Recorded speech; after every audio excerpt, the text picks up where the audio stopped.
have a very special guest today. This is Justine, Hi. and we are going to be hearing her story, and I'm so excited. So I will let you introduce yourself and tell a little bit about yourself.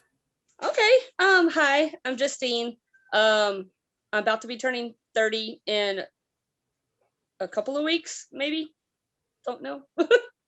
um, I was born and diagnosed at the same time with Turner, so pretty much I've had it since I came out and all that. It's been a smooth, I would say a roller coaster type of thing with pertaining to it. Oh my gosh, I can't English today. Please forgive me. It's um, okay. I now work at a daycare that I absolutely love. I love working with kids, coming in, seeing them smile, run up to you and just give you a hug. It melts my heart. I'm like, how can I get onto you if you're doing something not so safe when you do that? Yeah, Yeah, that's, oh it man. melts. It literally like his heart just melts. I'm like, stop being so cute. Because I know you're gonna do something in like T-minus 5 minutes. Yes, that's me and my nephews. Oh man, that I just, gosh, all of my nieces and nephews. I can go from being so like, no, I'm gonna do what I know I should, and they should not have been doing that. And so I'm gonna, and then they do something really cute in response, and you're like, stop it. Just no, just I need to be not happy with you right now because that was not supposed to happen. And Yes, oh gosh, yes, exactly disarming that. the uh weapon. yes. Oh my gosh, it's like they know. It's like, oh, you're mad at me? Let me do something cute. Yes. No, no, Yes. no. Just no. I actually had one kid, he knew he did something and I got onto him, it's like, oh, we're gonna make good choices and something. I can't remember what he did. And then like 5 minutes later, if that, he comes up, he gives me a hug, he goes, I'm so sorry. I go, oh Oh. my gosh, stop. I go, it's okay, buddy. But my heart's like, no, no. Oh man, yeah. But aside So, from that, I do cosplay. It's really oh, fun. I cool. dress up as various anime characters, Harry Potter characters, video game characters, and Disney. Nice. It's fun and seeing kids smile, like when you walk around a con and having people see their favorite character, or even kids Yeah. see their favorite character. It's just like, yay. Yeah, I love that. That's so much fun. So what's your favorite, or do you have a favorite character to cosplay? Yes and no. My favorite cosplay to just randomly hop into is Max Caulfield from the game Life is Strange. I love that game Okay. and I love the character so much. But she's so easy to get into, and her outfit is so comfortable. It's just jeans, a t-shirt, and a jacket. Oh, And yeah, the that's wig that I have for her, it's incredibly comfortable. So I can get into her all day, and the makeup's not really much. I don't have to do much with my makeup or nothing. So it's just like, okay, very oh, cool. I'm done in 10 minutes. All right. It takes more than 10 minutes, but What Harry um, Potter characters do you do? I'm actually working on Tonks. Oh, that's a fun one. I'm working on my girl. Like, I am literally truly the embodiment of Tonks. I was like, all right, JK, I hear you. I see you. Why'd you make a character like me? I love Togs so much. She is That's so fun. awesome. I have done Lily in the past. I do my Hufflepuff self because I'm a Hufflepuff. And I've done a young school Sirius, a female version of Sirius. Oh, cool. So Sirius and Tonks are my ultimate two favorites. So I have to. I have to. That's awesome. Oh man, Tonks would be a fun one. I That's can't wait. awesome. I can't wait. That's awesome. So, okay, before we get into the Turner stuff, now you've piqued my curiosity. What day is your birthday? February 22nd. Oh, so close. Mine's the 14th. And I Ooh. will also be turning 30. Oh wow, sweet. I Have didn't know you that. have you had a moment about it, or are you okay with it? Okay. Because I've Beyonce's had my everybody. moments, if I'm being very Beyonce's. honest. No, you remember the show Full House? Yes, I love that show. Remember when Danny, the dad, turned 30 Yes. and he couldn't say 30? Yeah. That's gonna be me. Like, it's not so bad turning and I could hear either him or my friends going 30. Yeah, that number. Yeah. That one, my age, my age. that age is the number of the thing.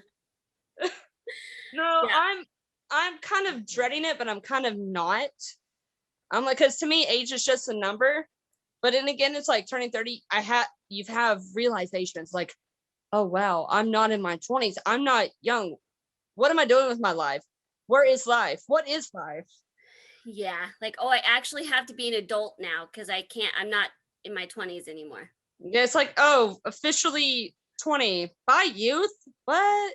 Yeah. That came so fast. Yeah. I remember I had more of a moment when I was turning 26 because I had this thing of like, oh my gosh, there's less than 5 years till I'm 30. How in the world did that happen? Yep. And so I'm a little better with it now that I'm, 2 weeks away. I'm getting there, but I'm still like, oh man, I don't know if I feel like I'm 30. I don't Like, am I actually to the point where they can allow me to be 30? I don't know. Yeah, it's just like, wait, is this legal? Wait, do I have to get permission? Do I need to go sign papers? What do I need to do? Oh, that's awesome. That's fun. Very cool. Well, happy early birthday. Same to you. Thank you. Okay, so now I am very curious. You mentioned you were diagnosed at birth. Mm-hmm. So what were the red flags? I looked horrible when I was born. I'm just going to admit it. I looked absolutely horrible. And I'm ashamed to admit this, but I actually made nurses cry. For one, they didn't know if I was going to make it overnight. And two, I just looked like I don't know exactly what I look like. I just looked, from the way I got described, I looked horrible. Like, I looked like for one, they didn't know, is this baby going to live? And two, it just, I haven't seen any pictures when I was born, and I'm kind of glad. So what was immediately wrong? My heart, I wasn't born breathing. Oh my gosh. Yeah, I wasn't born breathing. My heart was a mess. I was born with the heart problem too. Okay. Also, I think edema, like when you're really big and swollen. Yes, the fluid. Yeah, mainly that, my heart. The doctor literally told my grandmother,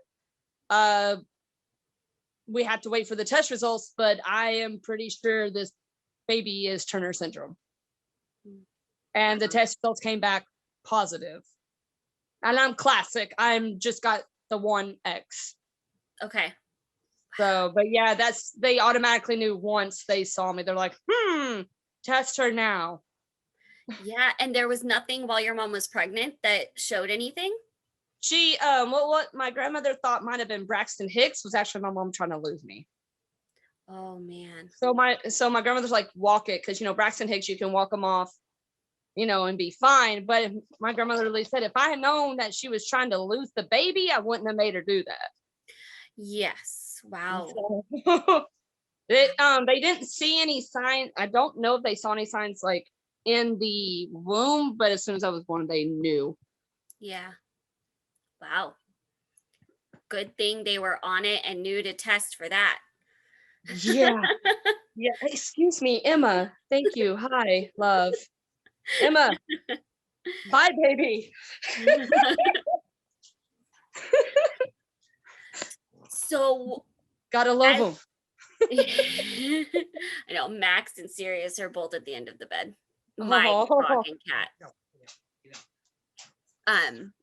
So as you got older, what was the main way that Turner syndrome affected you?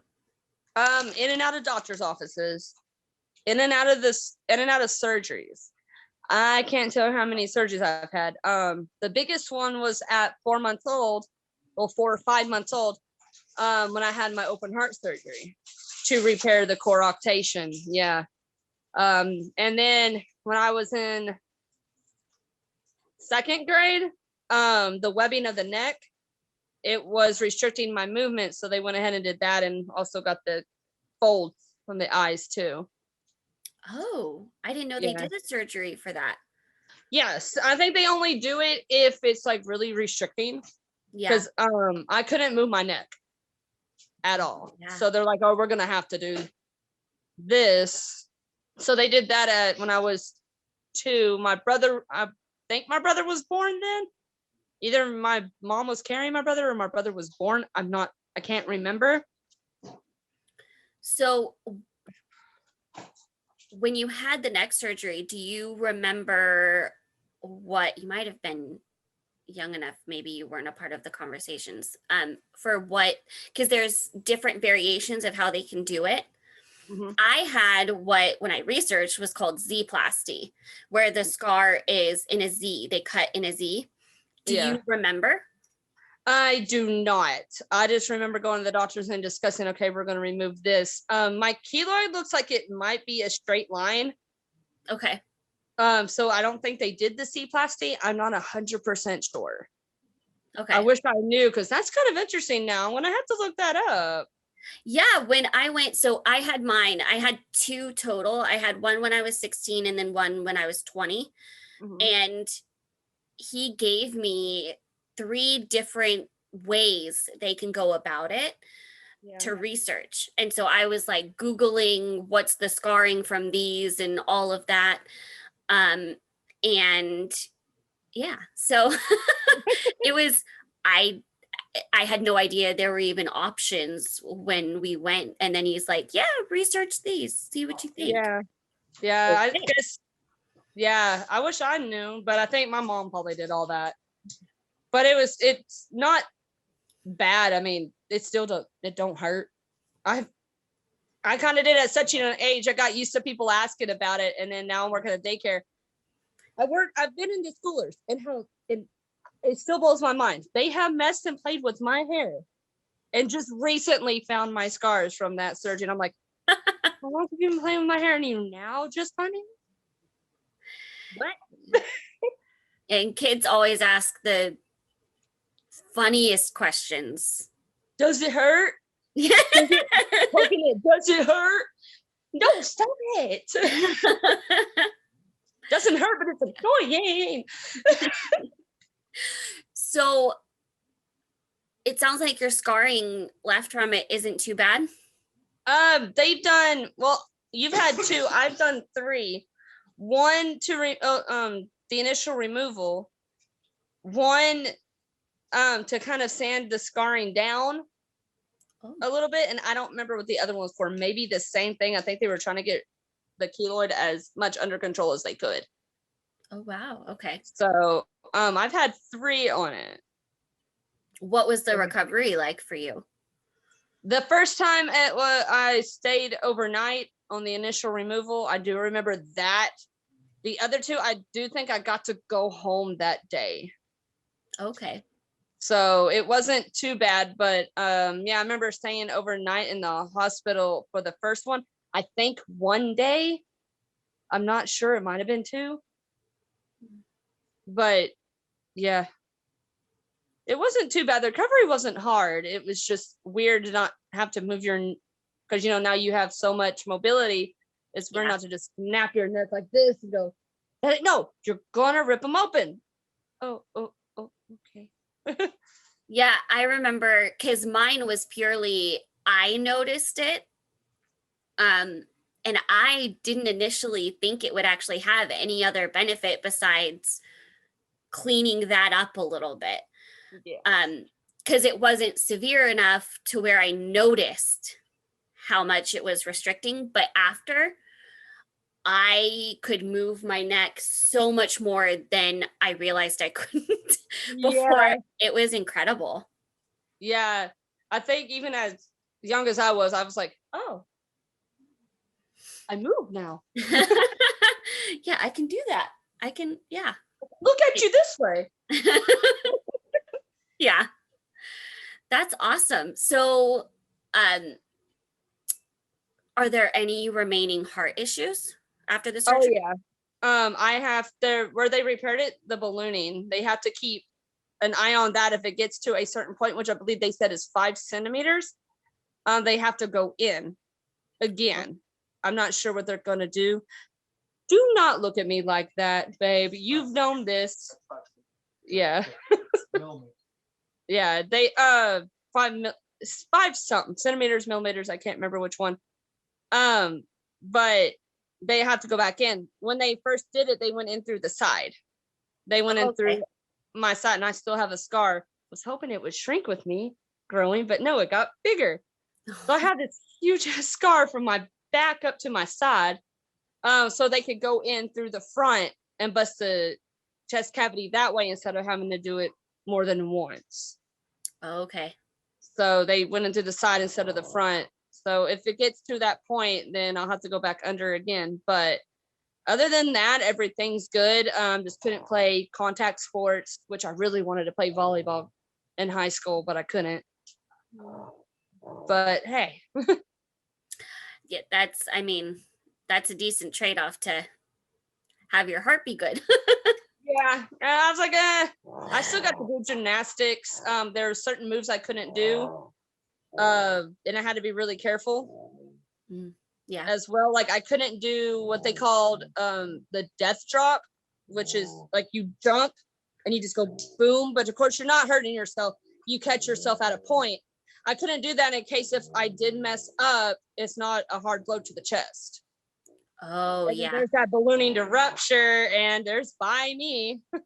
Yeah. So there was like certain things I couldn't do, but we found ways around it. I That's, still had fun. I still competed. Oh, I miss it. I do miss gymnastics. I did gymnastics just when I was little. It was like when I was 8 or 9 for a couple years. I loved it. Yeah. So, what would you say, just in general, in your overall life, has been the biggest way that you felt impacted by Turner's? Having kids. Mm. I can overlook not being able to play sports. I play sports. I can overlook my height, and all the other stuff comes with it. But what I've always said growing up is I want a family of my own. I want to have one kid and adopt another. Mm. And it's kind of disheartening because I was always told growing up, you might be able to carry. You'll be able to carry. You just can't have any naturally. It's like, oh, okay. Well, then I found out with my first marriage, before me and him even got engaged, that no, with your heart problem, you can't carry. You won't be able to sustain the nutrients for both lives, for yours and the babies. I was like, oh, okay. Well, and then it took me a while to wrap my head around, well, there's other ways to be a mom. Mm-hmm. I Yeah. can go ahead and I can be a foster mom, help kids that need it. I can adopt, give a kid a home and love that didn't have it. So I've pretty much got myself to the point now to where it doesn't bug me as much, to where, oh, well, one day I'm going to be the best darn foster and adoptive mommy that I can be. Yeah. So that's the biggest impact I've had. Other than that, it's really hasn't impacted my life too much. Just, in and out of doctors, having to switch from pediatric doctors to adult doctors, which that was not fun. I begged cooks to let me stay. And but it's mainly just not being able to have kids because I felt guilty, wanting to give a guy a child of their own, one, to put it into words, give him a son to look just like him. I can't do that, but I have a man now who's stuck by my side, who loves me for who I am, and is like, there's more than one way I can become a dad. Yeah. And I said, oh, okay. Whenever I told him, I literally cried. I was in tears because I was scared, because it's like my biggest fear was realized with my first marriage. And I was like, okay, I don't want it to happen again. So anytime I've had that conversation, it scared me. And I literally cried with him. He gave me the biggest hug and said, hey, that don't matter. There's other ways. Yeah. And he actually meant it instead of just saying what I wanted to hear. And you could tell the difference. So, Yeah. but that's been the biggest impact. That's such an important thing, to have somebody by your side that really understands and is supportive. Oh man, that would be a night and day experience. Yeah. He's Yeah. really my shiny armor. He really is. That's awesome. So are you guys thinking more foster care and foster to adopt? Probably foster and foster to adopt. Yeah. Because with foster care, you do get like, you're literally right after the family. Because I've tried to go through it before. Their main goal is to put the child back with the parents. And then if the parents can't do it, then with a family member, then you're next. So I was like, okay. My biggest fear with that is, what if I get so attached and they go back? But I'm like, you know what? You helped them. You're good. Yeah, oh man, I had to process that right before we started the process of getting certified for foster care. That was my biggest concern. Was I looked at my husband and was like, okay, you know me. You know what this is gonna look like. Yep. It's not going to be a pretty scene at the end of this. It's not. Yeah, no. Somebody going home, you're gonna have an extra person to pick up the mess of, because it's not gonna be pretty. Nope. I'm going to probably be in my room in the bed crying my eyes out. Yep. Oh man, but it's worth it. It's such a good cause. It is. And It it's is. such a beautiful thing. Yeah. And they need really, and I know states need really good foster parents. Yes. Because there are good ones out there and there are bad ones. There's good and bad in every single situation. Yeah. What was your biggest impact from Turner's? Oh gosh. Probably kids as well. I mean, I could say more about my neck surgery or things like that, but really the way it's actually changed my life is kids. I knew I wanted to be a mom since before I even knew how you did that. Yes, same. My baby dolls were always real to me. Like, I always treated them like my real kids. I always wanted to be a mom. And I remember thinking when I was 5 and 6, I can't wait till I'm a mom. Yeah. And then when my mom told me that was going to look a little different for me, that was going to be a little bit more complicated, I started the process of trying to deal with that being a question mark. Because I feel like even just knowing that's in question is something to process. Yeah. And then there was a lot of, when we got married, I even more was like, I don't want this to be a question mark anymore. I want to know before we immediately want to start what that could look like and what our options are. I wanted more time dealing with that than waiting longer would have given me. Yeah. And going through the process of getting the testing done, finding out the real actual answers for me, it was scary. It was hard. It hurt. Mm-hmm. but it was so worth having that understanding and that closure on, this is no longer a question mark. I know what this is for me. Yeah. And that's huge for being able to process that. It really is. It takes a lot. And then also, not only just the kids, like, yeah, you can talk to anybody about it, but like having someone to actually talk to who understands. Yeah. Like, because I didn't know anybody who had Turners growing up either. Yeah. Like my best friend, who I've known her since, oh my God, middle school, about coming on 16 years. And we both joke, like, how have we put up with each other? Like she said, you can talk to me about anything, you know, we're like sisters. But it's like not knowing anybody to actually understand the exact feeling, the exact same thing, the fears that you go through. Yeah. So that also was kind of, that also kind of sucked, not having another TS sister right there beside me growing Yeah. up. Yeah, it was. And I never thought, I mean, I remember hearing about there being support groups and thinking, oh, that'd be cool. Yeah.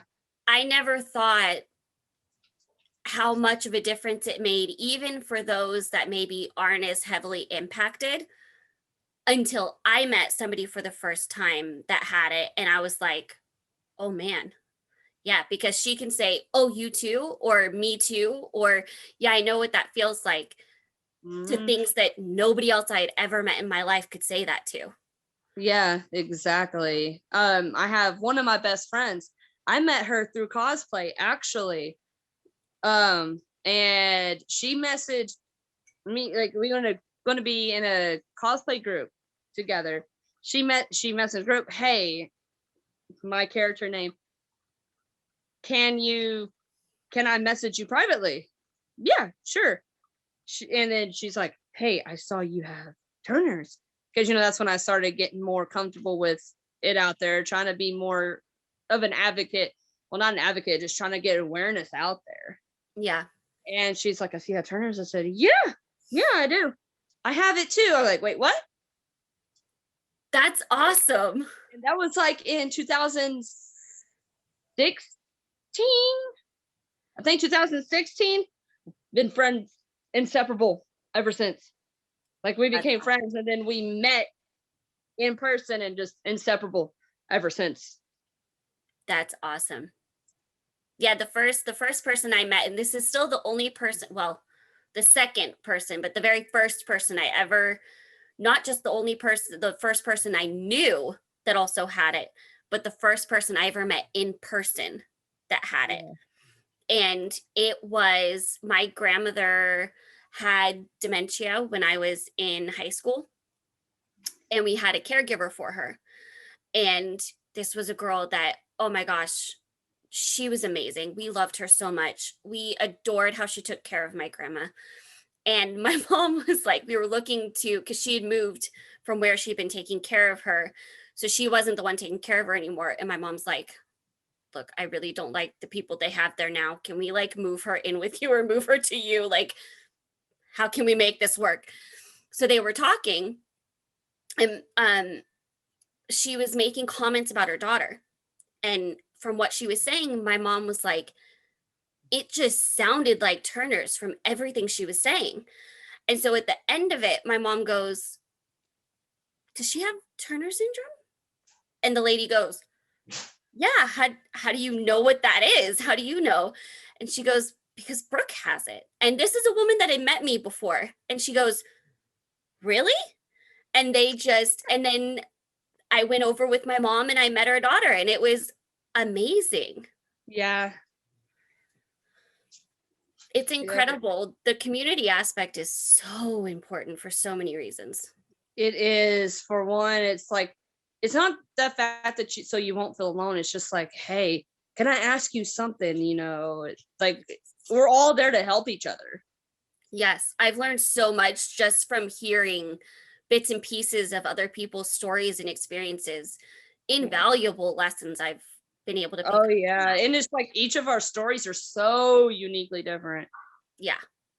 So unique. Even though some of them are similar, even the ones that sound similar are so unique. Yes. Yeah. When were you diagnosed? I was diagnosed while my mom was still pregnant. Ah. So what happened was the same ultrasound that they found out I was a girl, they didn't do as many ultrasounds back then. So you didn't have, nowadays you can go get hundreds of ultrasounds throughout a pregnancy. Yeah. Back then, they had specific times they would do it. It wasn't on a regular basis.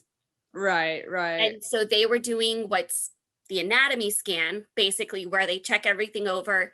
And then that's where they see if they can tell the gender, as long as baby's cooperating.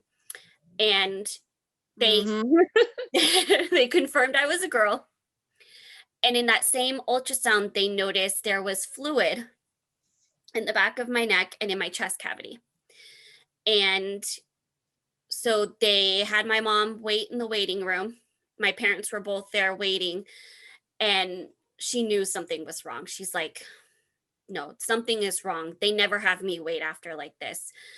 And they talked to the doctor. He told them what they saw.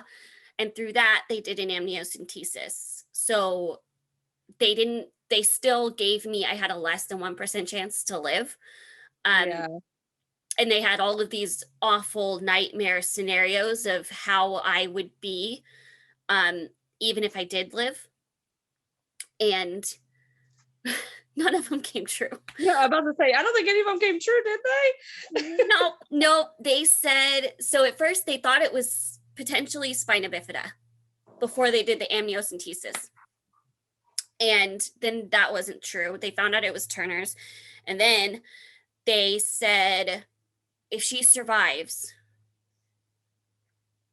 her lungs won't develop with the fluid there enough to take a breath once she's born. Yeah. And if she, for some reason, is able to, by a miracle, that happens, she'll be basically a vegetable. She won't be able to feed herself, talk, walk, nothing. I danced in high school. I was in choir from high school to college. And we all know I can talk. So nothing came true. I think it was like the 26-week ultrasound, so like 6-week span. The fluid dispersed and was not there anymore. They couldn't explain it, never tried to. They just said, we don't know. The lymphatic system started working. And yeah, they checked me over very thoroughly after I was born, but it was a situation they couldn't have predicted. What they were saying was likely to happen, while true, they couldn't be as certain of it as they talked like. But yeah. So they went from scaring her to saying, oh, by the way. Yeah. Yeah, those are the 3 words you don't hear. If baby survives. Wait. What? Yeah. Yeah. So what did they tell your parents as far as information they gave them or statistics and all of that? Like I said, when I was born, I basically wasn't breathing. They said this baby may not even make it overnight. They got me stable enough to fly because I was born in Granbury. So they got me stable enough to fly to Cook Children's in Fort Worth. And they didn't know if I would even make it overnight. Wow. So they're like, they went ahead and got me baptized and everything. They prepared for the worst. Obviously, I made it overnight and every night since then. Mm-hmm. So I pretty much, I've never said this, but it's like, yeah, don't give me a clock. Mm-hmm. Don't give me a clock. I will beat it. I've beaten every odds. They gave my mom and my grandmother as much as much information as they could back in the 90s. Because, they still didn't even know, like, doctors back then were like, wait, what's Turner's? Yeah. What even is that? They gave them as much information as they could. They went to classes. But the scariest part was pretty much like with you in the room, it was me when I was born. Yeah. Like, we don't even, this baby may not even make it overnight. Wow.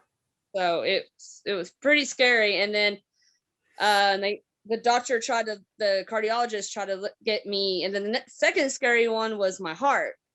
The cardiologist, since I was only just born, it's pretty much a newborn at 4 months old, is when I had the emergency open heart surgery. They were trying to let me get as strong as they could. Well, nurses couldn't find a pulse in my legs. Doctor couldn't find a pulse. They're like, yeah, let's go. Yeah. Wow. So yeah. It's been a roller coaster. Yeah. So, are you on HRT, and did you ever take growth hormones at all?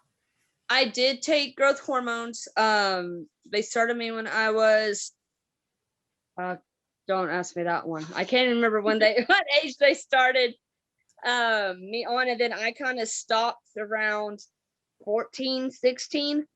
And then they had me do I'm still taking hormones, or birth control, whichever you want to call it.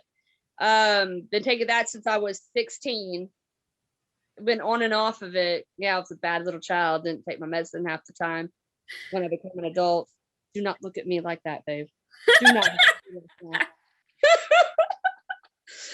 And I finally just got back on it and trying to get back. The biggest struggle is when I turned 22 and couldn't get my ADHD medicine. Oh. That's been the fun thing. And so I'm trying to go, and now I got back to going to the doctors and all that. And I have to go to a psychiatrist, the one that can write prescriptions. Yes. To do that, that way they know, hey, here's how your mental health is. Here's how we're gonna have to play around this. Yeah. So I was like, okay. So yeah, I have done growth hormones. I have done HRT. I've maxed out any and all ADHD meds that they could put me on nearly as a kid. Mm. I pretty much was nearly a test subject for new medication that comes out. Mm. So that sounds like that would have been an interesting experience. It was. And then it's also interesting hearing your own mother argue with the insurance company and talk back and forth with your doctor as well. And you're going, I don't have to do that. And then here you come an adult. Oh, I have to do that now. Yeah. I literally called my mom when I turned 22 after fighting with the insurance company and go, Mom, I have a new respect for you. She goes, why? I go, I just had to get off the phone with, got off the phone with the insurance company and talking to the doctor. She goes, oh, I had to do that. Yeah, no, you know what it felt like is that I had to do with, can't remember the nurse's name. It was my doctor's nurse. And I was like, yeah, I don't like it. I didn't like it either, honey. Yeah, becoming an adult is fun. Yes, the greatest experience ever. Oh. So have you found any struggles with the insurance company or doctors with TS stuff? Not really. The only struggle that I've had was mainly the insurance company with my ADHD medicine. Other than that, it really hasn't been bad. I haven't really had to call the insurance companies on certain things. That was the only thing, was when I was on my parents' insurance, sitting there on the phone fighting with them because it was, controlled substance. Other than that, it's been pretty easy coming, easy going. The doctors have tried to do as much research as they could if they needed to. My grandparents used to have a summer home up in New York, and, I went to doctors. I didn't go to doctors up there, I made sure I had all the medicine I needed, all the shots. And I came down with fifth disease. I had bumps all over me. And so they took me to the doctor.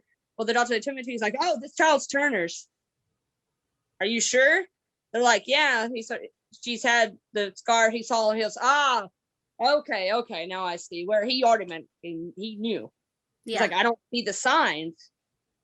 He goes, I don't see the webbing in the neck. I did this, turned my head. He goes, got it. Y'all done that. Was it restricting? And my granny said yes. So then, we talked like a couple more minutes about Turner's. And he started looking at me. He goes, I think she's got fifth. I don't remember if he gave me antibiotics or not. And all was well. I'm like, that's the only doctor that come and said, no, you're not Turner's. Yeah, I know. Have you ever had that experience of going to the urgent care or the ER and having a doctor go, what's Turner's? No, thank God that has never happened. It's a fun one. God, have you? Yes. Oh, that's scary. I had to explain, and it wasn't they had never heard the term, but it was more they didn't remember anything about it. So they were like, remind me what it is again. And I'm like, and you're the one that's going to be handling this for me today? You're the one that's been you're the one that went to school for 8+ okay years. Well, I had, because I don't know if you had this, but I would constantly get ear infections when I was little. Like that pink bottle was a regular thing in my fridge because I got ear infections so much. I've had tubes twice and I'm supposed to be wearing hearing aids. I need to go to an audiologist to see how bad my hearing's got because I've noticed a change. Yeah, me too. I need to finally go, and I need more current testing again, like I'm due for my testing. But I know she's going to say, yeah, it's time. Okay. But yeah, and so I went to the urgent care for thinking my ears were infected again. And the doctor kept saying how small my ear canals were. Like, they're just so small. And I'm like, okay, really? Look at the rest of me, dude. Really? My ear canals are small? That's part of this genetic condition. Well, and it's like they're in proportion with the rest of me. Come on now. Exactly. And then I'm like, and you have my chart. You can see that I have Turner's. What? It's like, can you not put 2 and 2 together, man? Like, I kept reminding you, can you just make sure they're not infected, please? Just do I have an ear infection? Just give me the bottle for ear infection. All please. I need to know. Yeah, I've had so much cotton in my ears. Did your eardrums ever bust? No, thankfully. Just about every time. Oh, my eardrums would bust.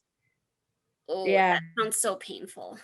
Yeah, my mom would say sometimes it would happen overnight, and it did. I'd wake up, gunk in my hair, gunk on my pillow.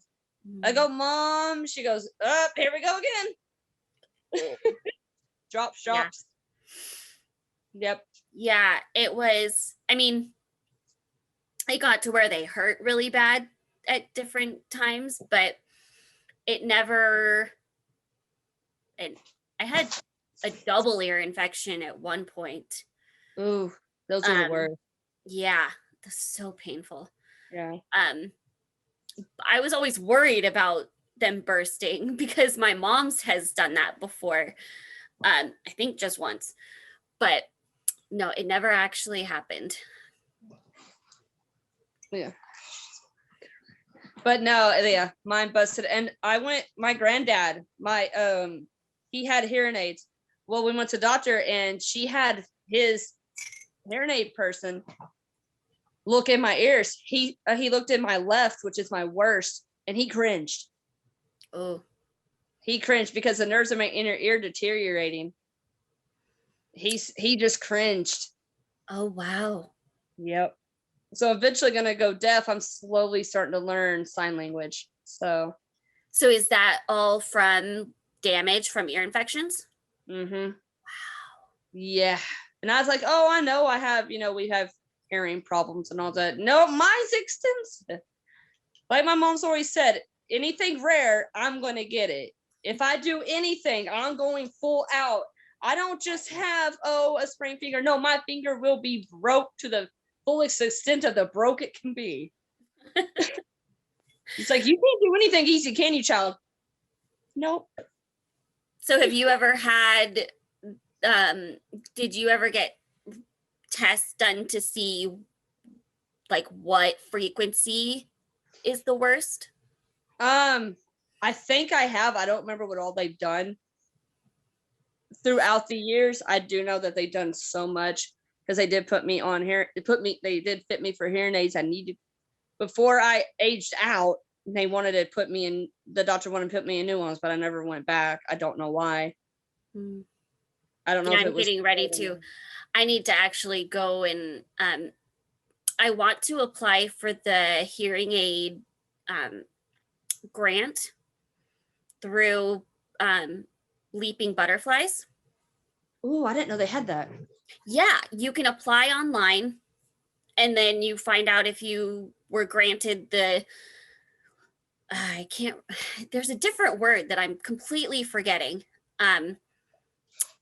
But they help basically fund hearing aids. And I know, I mean, when I had my last test done like a year and a half, 2 years ago, she was saying it's not an emergency to go get them, but I would start preparing to, because it's the closer you get to needing them, the more stark of a transition to them it'll be.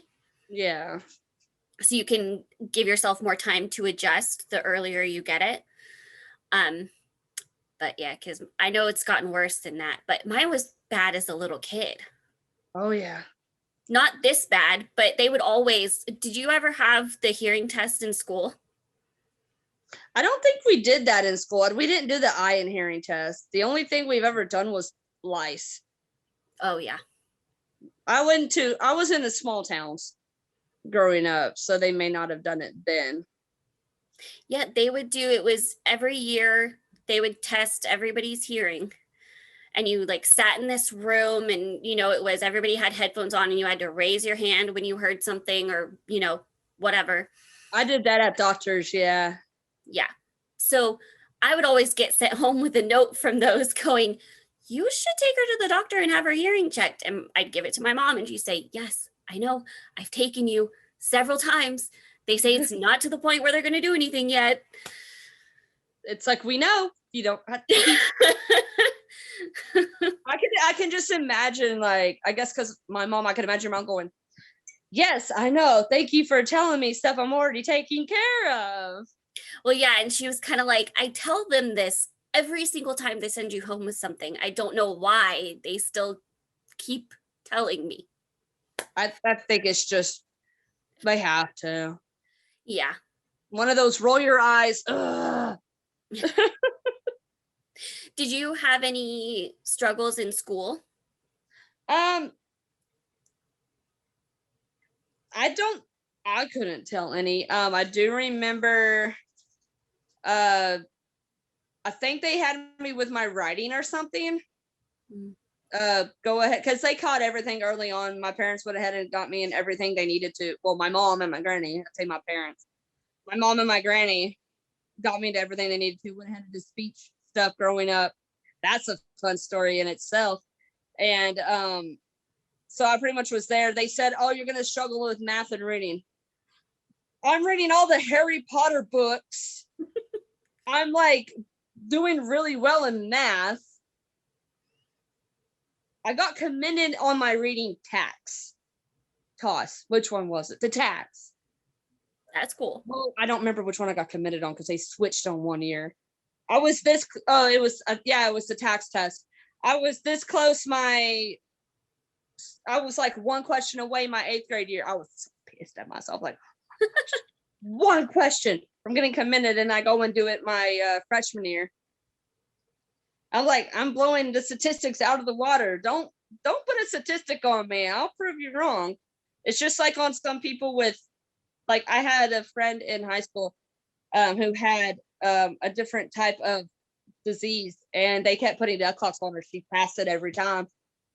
I'm like her. I'm like, don't put a statistic on me. I'll prove you wrong. That is my goal in life, to prove all the doctors wrong. I have. Oh, she's going to struggle with math. She's going to struggle with reading. I'm sitting here reading chapter books like they're nothing. I'm sitting here blowing through math, barely needing help. Like it's just second nature. I'm like, don't statistic me. Do you know me? It's kind of how I felt with the less than 1% chance. It almost became something comforting to think about when me and my mom would talk about the infertility, because it's like, well, I've already beaten worse odds than I have in that department. Yeah. So.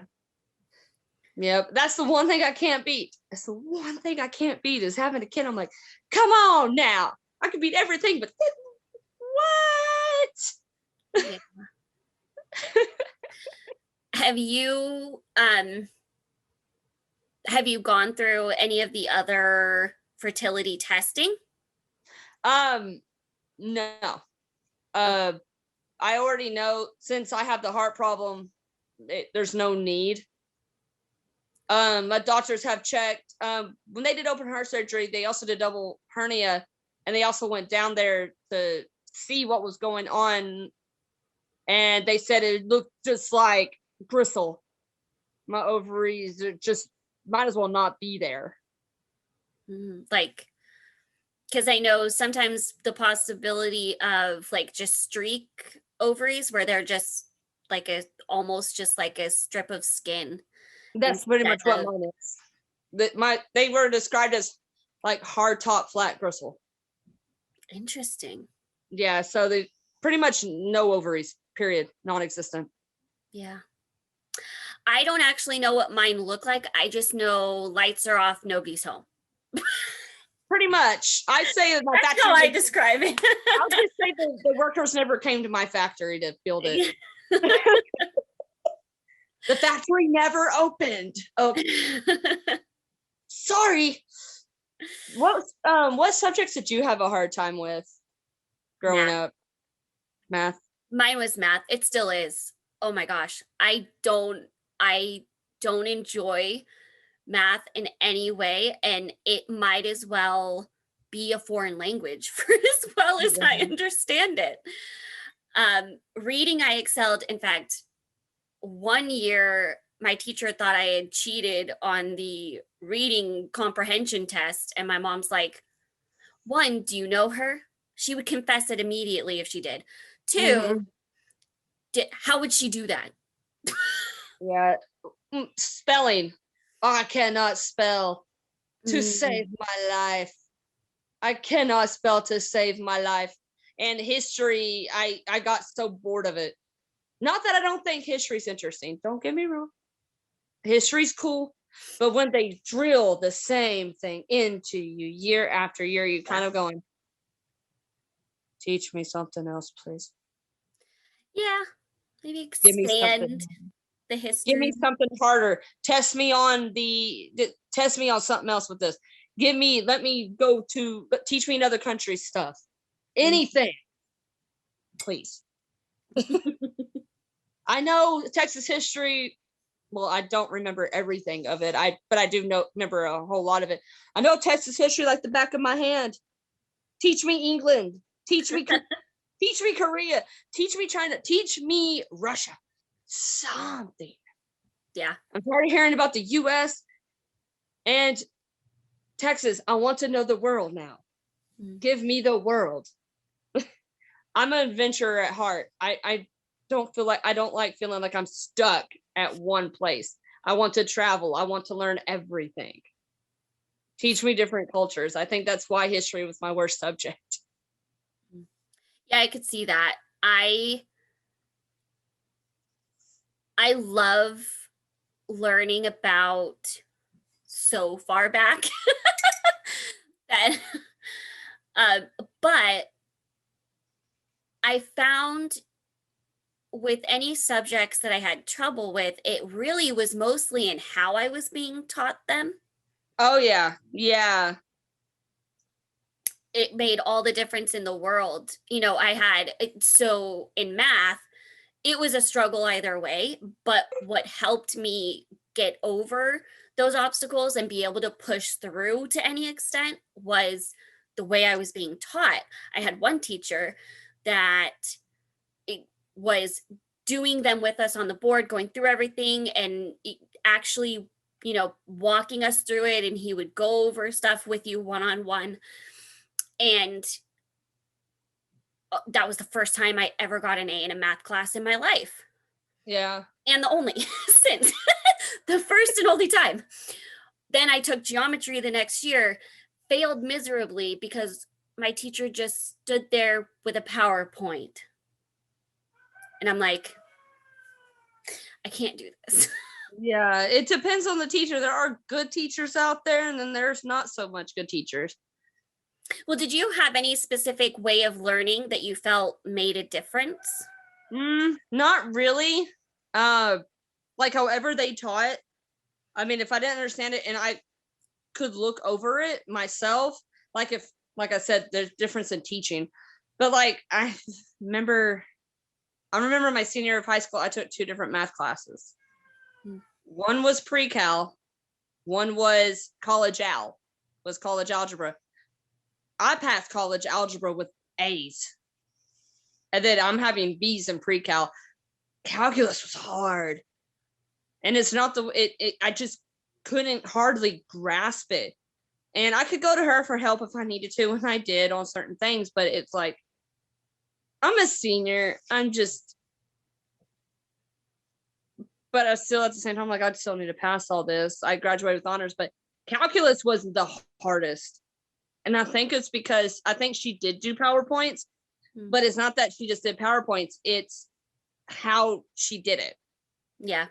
I think it was more so how she did it. You can give me a PowerPoint, I'll copy it down. If I need to look over it 20 times, I will. I can quote unquote self-teach if I need to. But just how she did it, I was just like, okay, I don't understand this. I don't like calculus. Never gonna be a mathematician, not gonna use calculus ever. I kind of did throw a party personally myself when I finished the last math class I would ever have to take in my life. Oh, yeah. I was like, yes, thank you. I'm done. Was there growing up, other than wanting to have kids, what career did you want to do growing up? Because I know there's certain things. I wanted to be a singer. I wanted to be a singer or an actor. I had so much fun, and I was always dancing around. So I loved dancing too. I loved performing. Which is why nobody in my life was shocked at all that I have a YouTube channel. No surprise there at all. And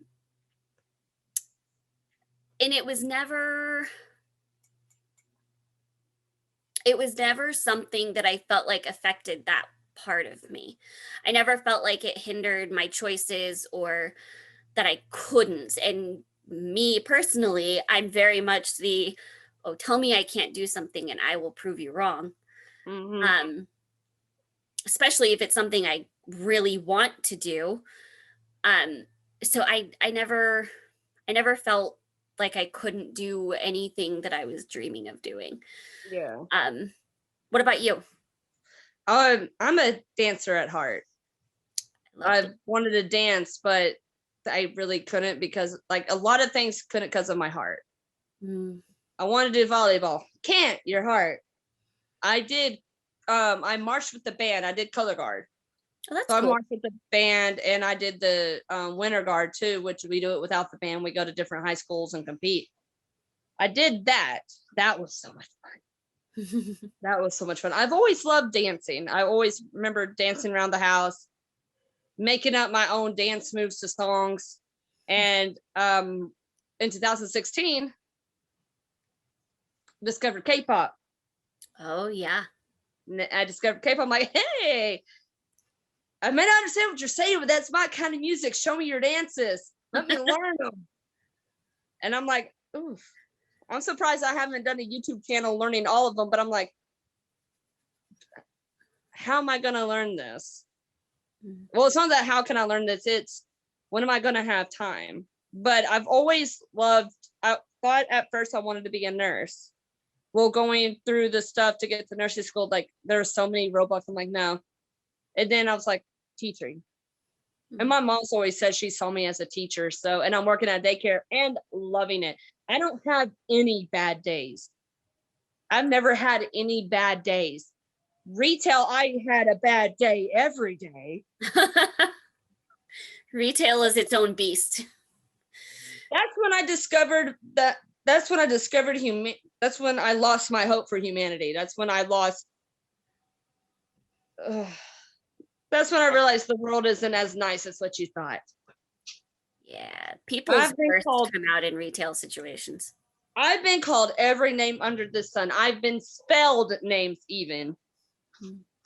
Literally, someone spelled, they go, you're just being and they spelt the B word. And I'm like, and then she flat out called me. And I'm like, you just spelt it. You flat out called me. And now you're going to just not spell it. At least I know you can spell. That's what was in my head. Like, at least I know you can spell insults. I'm still not going to do this. I'm not losing my job because I'm not going to do this. Yeah. Sorry. I need my job. It's like the worst comes out in people. And I'm like, I know people are so nice, but why are they acting like this? Yeah. And I think as society shifted more and more into a instant gratification, we lost in those circumstances the ability to remember what human means. And that no, patience still applies in this situation. That didn't go out the door just because you want what you want right this second. Yeah. Yeah. And with me being a Pisces, I'm 2 fish. At least I'm not a Gemini and had 2 split personalities. Because I would sit there and I kid you not, they'd be yelling at me. I'm like, I'd have this smirk on my face, like,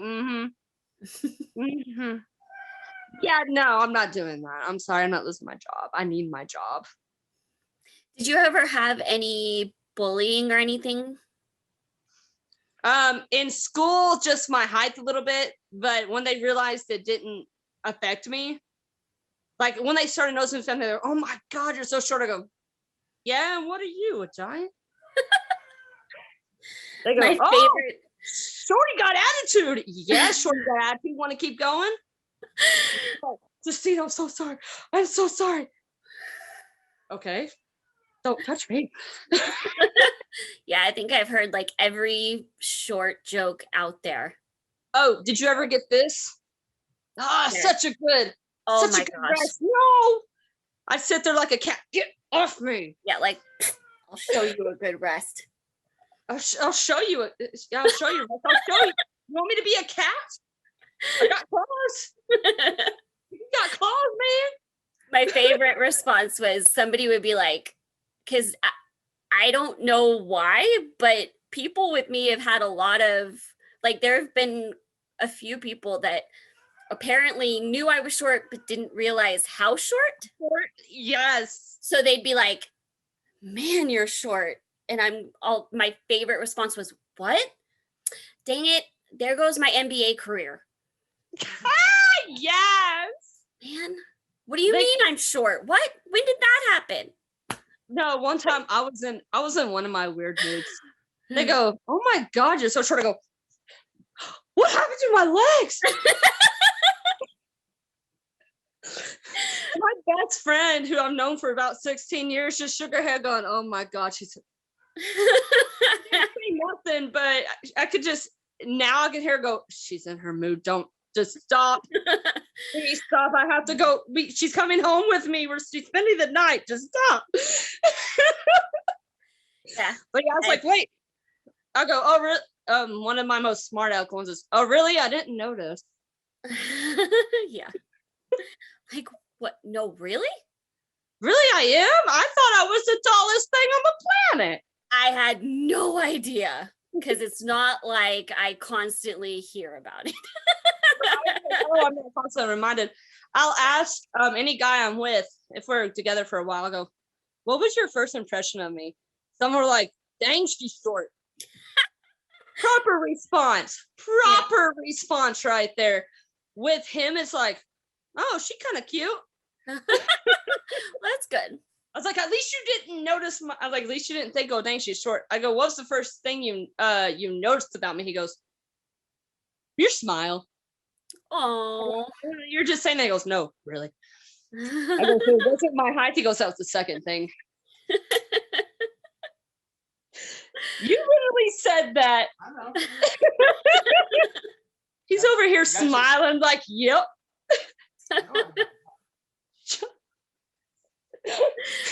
Literally, that he goes, that was actually the second thing I noticed. I was trying not to be rude. My brain's not rude. I go, says the dad jokes.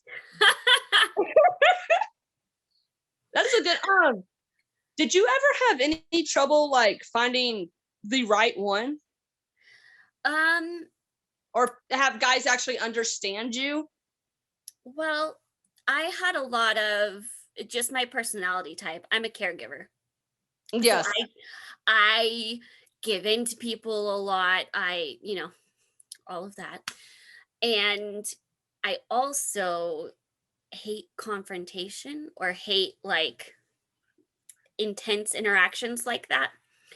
So I was always passive aggressive when I liked somebody. I was always very passive about it. But it was more, I had guys that I didn't date, but I liked and I could tell liked me, but almost like it was an ego boost from me to them, like me being interested in them gave them an ego boost. Oh, yeah. So I needed to work on shutting that side down. I mean, when I got with Andrew, I knew very quickly that he was the real deal, like that he was in it. And I didn't have to be scared of his reaction to anything. I didn't have to be scared of worrying he was going to leave because of something. We just had a lot happen so quickly. I told him I had Turner syndrome 2.5 months in because I knew we were serious. Yeah. And then 3 months in, 3.5 months in, my brother passed away. Oh, sorry. So all of that happening at once, it was like, if I haven't scared him off by now, it's a pretty good test. Yeah. Brian had to work really hard because I just got out. It was a nasty divorce. It wasn't horrible, like, oh, we have to separate assets, custody battles. It wasn't anything like that. It was just how everything went down. It was horrible. And I had up so many walls I didn't even know it could even exist. He had to chisel away, break them down and everything. And when I saw he wasn't leaving, when I saw that he wasn't scared or he understood everything, like he's like, okay, that's just part of you. I was like, okay, you're scaring me now. Who the heck do you think you are? You're not a jerk. What is this? I should run. I should get out of here. What? And then my brain and my heart were actually on the same page. Like, you run, I kick your butt from the inside. Okay, I'll say. And to this day, it even scares me of how he is, because I'm like, I'm still not used to it, even after nearly 2 years. After over 1.5 years, I'm like, it still scares me. I'm not used to this. What is going on in the world? So yeah, I remember I prayed, God, if this is who you want me to be with, don't let me sabotage this. Exactly. Don't let me ruin it because I'm scared and insecure right now. Just don't let me. Yep. I think it was my late granddad who was like, Pumpkin, you better stay. You better stay. Oh, okay, granddad. But though it's like he had to bust down walls. I was like, I'm still insecure to this day because I'm like, I've been with nothing but jerks that's either used me or or cheated on me. Mm. So I was like, yeah, no, this can't be real. This isn't real. Wait, this is actual how it's supposed to be. So I'm pretty blessed. I'm grateful. I'm grateful he found me. It's an amazing thing. It is. So how did you, because I have girls that are nervous to do it, ask me all the time, what was it like, or how did you go about telling them that you had it? I told him pretty early on, I think. I told him pretty early on I can't have kids. It was before A-Fest. Of course it's before A-Fest. No, I'm talking about like it was. I told him pretty early on, I think within the first month that we started talking. I told him pretty early on that I can't have kids, that I have Turners. And then as I noticed we got serious, we brought it back up to have the actual serious, okay, this is your chance to run. This is your chance to be honest with me. How do you feel about this? Yeah. And, guys will tell you what you're here. Yeah, that's fine. This and that. And then he told me that. I said, I've heard that before. He goes, yeah. And I could see it in his eyes because I was crying when I told him I can't have kids. When we had the serious talk, I was crying because I was scared. I guess I really did like him at that point, because if I was crying, I wouldn't have, that was a sign to me. And I was like, okay, this is his chance. We're going to have a serious conversation. I can't have kids. I tell him pretty early on, it's like, here, this is me. Take it or leave it. Yeah. He took it. I remember I was shaking. Like, I was literally shaking and couldn't, like, I could barely keep myself still. And after I told him, he just goes, well, we can always adopt. And I'm like, him. Okay. Yeah, that was him. He's like, there's other ways to be a parent instead of just a natural like you think. It's like, we could adopt, we could foster. I was like, okay. But then again, it's like, yeah, I've had that ripped out from under me too. What are you going to do different? Stay with me. Put a ring on it. What? What were those words you just said? Yes, I know. And we just got engaged in December too. So yeah, when he said, stay with you. What are these words that are foreign to my ears in the world of relationships? Yeah, and it also snuck up on me, that whole aspect of the conversation, not just their reaction, but my reaction to that. Like, am I okay with that? Am I okay with doing this to him? Yes. It's absolutely. That guilt. It's that guilt of, you're such a great guy. I can't do this to you. Yeah. You deserve the world. You deserve better. Yeah. And no. No matter how many times Andrew has told me, it's fine. I'm fine. I don't care. I don't, like, I'm okay with that. I still feel guilty, and I have my moments of like, no, but you deserve that. And like, I want to bring little yous into the world. Like, it's hard. It really is. It really is hard. Because you get to know them, their heart, them inside out. You're like, you deserve better than me. You deserve a girl that could give you everything. And now I told him that, he's like, you do give me everything. No, I don't. He goes, yes, you do. I'm like, okay, what are these words that are coming out of your mouth? They're foreign. They're so foreign. Don't say them. You're speaking Chinese. Yeah. Oh man, this has been so much fun swapping stories. It really has. It really has. Thank you so much for chatting with me and sharing.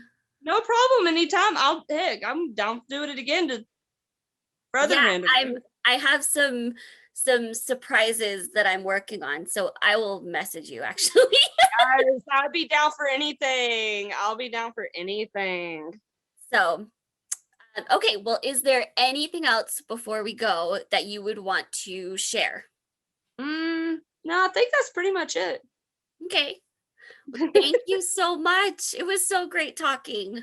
Oh, thank you. I had a blast. Yeah, this was so much fun. Thank you so much. Have a great rest of your day, and I will message you. Yes, ma'am. Okay. Bye. Bye.